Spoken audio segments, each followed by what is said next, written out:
Everyone, welcome to my channel. ఈ రోజు అయితే ఎంతో టేస్టీగా ఉండే సోరకాయ బఠానీ కర్రీ ఏ విధంగా చేయాలో తెలుసుకుందాము. ఈ కర్రీ చాలా టేస్టీగా ఉంటుందండి. మీరు కూడా తప్పకుండా ట్రై చేయండి. దీనికి కావాల్సిన పదార్థాలు ఒకసారి చూసేయండి.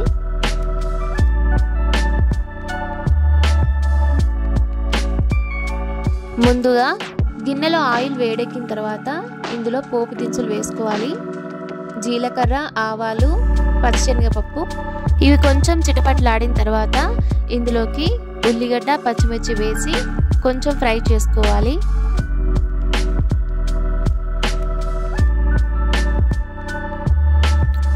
ఇప్పుడు ఇందులోకి ఒక రెమ్మ కరివేపాకు, కొద్దిగా మెంతాకు వేసి ఫ్రై చేసుకోవాలి. ఈ మెంతాకు వేయడం వల్ల కర్రీ చాలా టేస్టీగా ఉంటుందండి. ఇది ఆయిల్లో ఫ్రై అయితే చేదు అనేది ఉండదు. తర్వాత ఇందులోకి ఉల్లాకు వేసి కలుపుకోవాలి.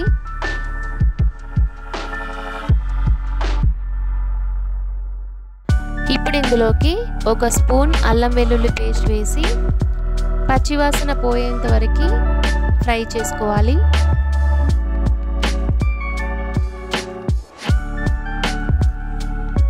ఇలా ఫ్రై అయిన తర్వాత హాఫ్ టీ స్పూన్ పసుపు వేసి కలుపుకోవాలి. ఇప్పుడు ఇందులోకి సోరకాయ ముక్కలు వేసి అంతా కలిసేటట్టుగా బాగా కలుపుకోవాలి.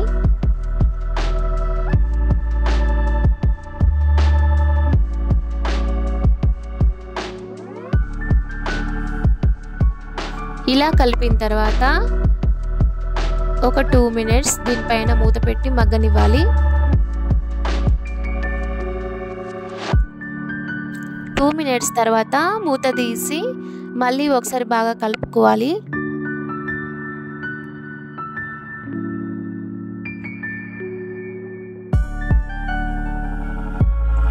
ఇప్పుడు ఇందులోకి పచ్చి బఠానీ వేసుకొని రుచికి తగినంత ఉప్పు వేసుకోవాలి. అలాగే ఒక 2 స్పూన్స్ కారం వేసుకోండి.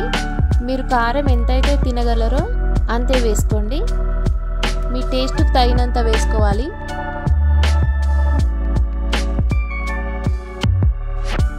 ఈ కారం అంతా ముక్కలకి బాగా పట్టేటట్టు కలిపి ఒక 2 మినిట్స్ మూత పెట్టాలి.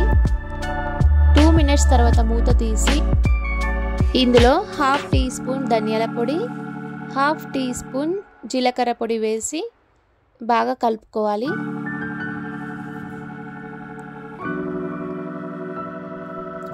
ఇప్పుడు ఇందులో ఒక టీ గ్లాస్ వాటర్ పోయండి.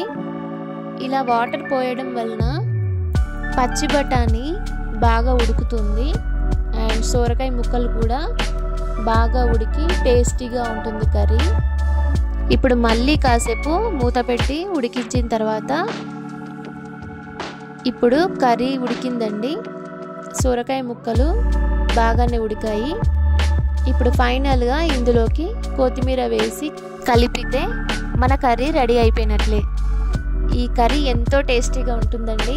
ఒకసారి మీరు కూడా ట్రై చేయండి. ఈ కర్రీ అన్నంలోకైనా చపాతీలోకైనా ఎంతో టేస్టీగా ఉంటుందండి. మీరు కూడా ఒకసారి ట్రై చేసి అది ఎలా వచ్చిందో నాకు కామెంట్లో చెప్పండి. మళ్ళీ నెక్స్ట్ వీడియో కలుద్దాం. అంతవరకు బాయ్ బాయ్.